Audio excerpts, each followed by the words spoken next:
afternoon. Thanks, I'm Rob. sitting here with Ms. Wilson. She's our assistant principal here at Walnut Creek, and she has so graciously consented to be on video for this interview. So, are you ready? I'm ready. Okay. We've been talking about teacher evaluations, and one question that I have is, how do you prepare for evaluations? Okay, so at the school level, one of the things we do is we create a master schedule for all the administrators so that we plan the year out in advance so that we can get all of the observations done. And then in terms of me personally, I try to look at the rubric before I go in for the evaluation so that I have it fresh in my mind. Another thing that I've done is taken the rubric and created a document that lists under each category what are some of the things you might see the teacher doing. So for standard one, it would list all of the levels of ratings, and then I have a checklist. So when I go in, I take that with me so that as I'm observing, when I see one of those things, I can check it off. That helps me when I come back to actually complete the observation.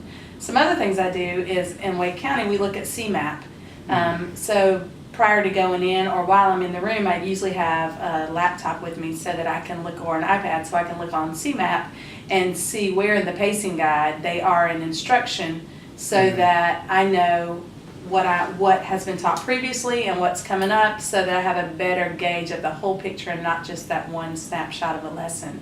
And those are in the instances when I don't do a pre-observation, but in some conferences we actually do a pre-observation, and then I have an informal conversation with the teacher just about what I'm going to expect when I go in, and I'm able to ask those types of questions then. Okay, very good. Interesting question for me is, how aligned do you think teacher evaluations actually are with teacher effectiveness? I actually don't prefer the rubric that we're using now. There are parts of it that I prefer, but I don't think it gives a true gauge of a teacher's effectiveness because it doesn't take into account so many other things that teachers do in a school environment. Participation in committees, relationship building things that they do with students. I also think the 4 different categories, developing, proficient, accomplished, and distinguished, are not enough. I prefer the old rubric where there were 5 levels, because I think the distinguished category is so distinguished that a teacher who just loves teaching and loves being in her room and doing his room and doing what they do is going to have a difficult time getting there, because that category really wants you to be involved at a much higher, more school-wide or district-wide level. Right, because I remember about that category, it seems like you have to really be out there, not just in your own school setting. Okay. What do you think could be done to maybe add value to the teacher evaluation process? I would like to see them add another category. Okay. Definitely go back to 5 categories like it used to be.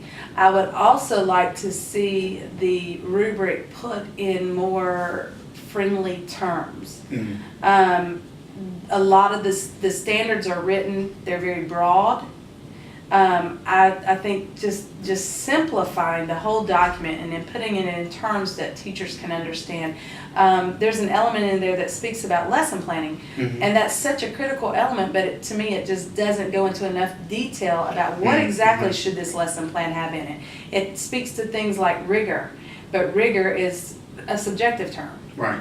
What's rigor to me may not be rigor to someone else. So in a school of this size, when you have 3 administrators conducting evaluations, we are in constant communication with one another to make sure that we're all understanding the terms in the same manner, because otherwise you can get 3 very different observations of the same teacher, and they may all be accurate, but it's all based on perspective. So I think the instrument in general is just too generic, it's too general, and it needs to come down to some really specific terms. Okay.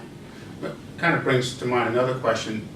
What training is provided for those who are evaluating teachers? Is there any training that's conducted so that everyone's kind of aligned on what the standards and what you're looking for? There are some mandatory trainings more on the use of the software that drives Okay.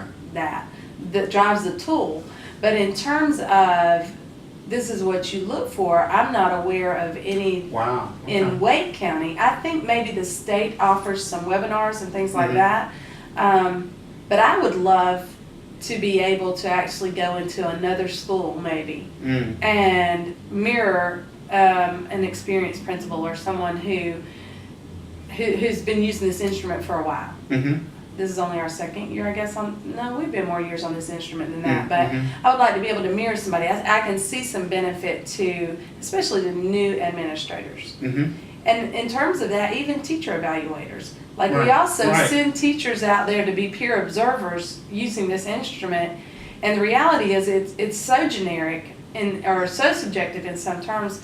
How valid are those really? I'm just not sure. Right. That's a good point, because I wonder as well about the information that you get from the evaluations. How does that turn around into something that may lead to professional development or just general improvement of your teaching ability?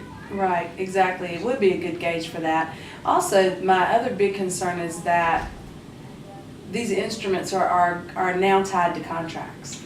Right. And in some situations like ours at this school, they're also tied to bonuses Right. and money. Not necessarily this year, but in previous years. And that's a big concern for me. Mm-hmm. As an administrator, especially as I look around and I see what teachers are doing, to know that what I'm putting on that document can affect their livelihood. Mm-hmm. It makes, I'll say this too, it makes it very difficult because the instrument itself is long. Mm-hmm. And it's difficult to get through in a short period of time. So a pre-observation conference, a good one, really lasts about 30 minutes. Right. And then the observation itself is either 20 or 45 minutes, depending on what stage in their career they're in. And then a good post-observation, in my opinion, should last about 30 minutes. Mm-hmm. Because you should really be walking that teacher through each standard and discussing what you saw, what you didn't see, Right, and then right. giving them some direction as to what you need to see so Right. that they can improve. And that can't be done quickly. And to me, that tool doesn't lend itself to the fast pace of our environment. Wow. And I think in that respect, we're not evaluating teachers effectively unless we're doing all those things. And I'm concerned that we may not be doing all those things. Wow. Well, thank you for that. I guess my last question has to do with really, what do you find most challenging about the process? And then on the other side, what do you enjoy most about the process? I find the length of the document to be a challenge because literally my rubric that I've created is about 6 pages long, and flipping through and looking through and trying to see all of those things in a 45-minute time period is difficult. Many of the things on the instrument can't be seen in a 45-minute time frame. So that's all a challenge. Mhm. I think the regulations, like a 10-day follow-up afterwards, because of how long it takes to do this thoroughly, isn't really realistic. Mm. So those are all challenges, and it's a challenge that I just don't think that the ratings are actually fair to teachers. Mm. But the good things about the instrument are that I do like how they're moving us forward into 21st century skills, and there's a real emphasis on that and bringing multiculturalism and cultural awareness and a global perspective to things, because I think if we're really preparing children to be successful as adults, we have to move them in that direction. And I think so many educators who've been teaching, especially a long time, have a difficulty moving there. And so the instrument is kind of pushing them along in the direction of 21st century learning. So I like that about the instrument. And I also just love being able to get in the rooms. Sometimes as an administrator you get stuck behind the desk doing things. And I think the life of the school is in the classrooms. And that's where we need to be, not behind a desk. And so I like that the instrument forces me to go there. Very good. Well, Ms. Wilson, thank you so much for taking the time to be interviewed. This has been very helpful. I appreciate your insights. And I'm looking forward to one day having the opportunity to be in the role that you're in. I think you'll be great at it. Thank you so much. Mr. Wilder. Yeah? Yes. Yay! You're welcome. Did it go okay? Yes. All right, so now do you have to write a paper? What do you have to do?